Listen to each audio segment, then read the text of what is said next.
Hello all. तर संडेला आम्ही गेलेलो महाडच्या गणपतीला आणि ह्या गणपतीचा अष्टविनायक यात्रेमध्ये 4था नंबर लागतो. गणपतीची सोंड डाव्या बाजूची आहे आणि इथे आपण दर्शन गणपतीचं गाभाऱ्यापर्यंत घेऊ शकतो.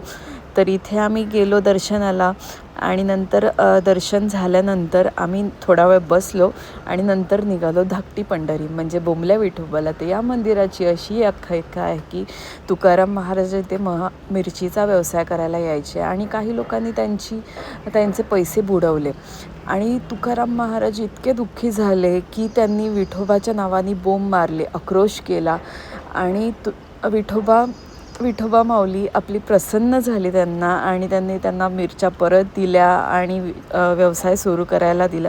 आणि इतकं मंदिर सुरेख आहे. इथे वातावरणही मस्त झालेलं, पाऊस होता त्याच्यामुळे आजूबाजूचं डोंगर इतकं मस्त वाढत होतं. रविवार असून सुद्धा आम्हाला दर्शन मस्त भेटलं, कोणीही नव्हतं. मस्त म्हणजे जर तुम्हाला वारीला जाता येत नसेल तर इथे नक्की भेट द्या. खूप मस्त मंदिर आहे आणि आषाढी एकादशीला इथे पूजा वगैरे आहे सकाळी. Thank you for watching.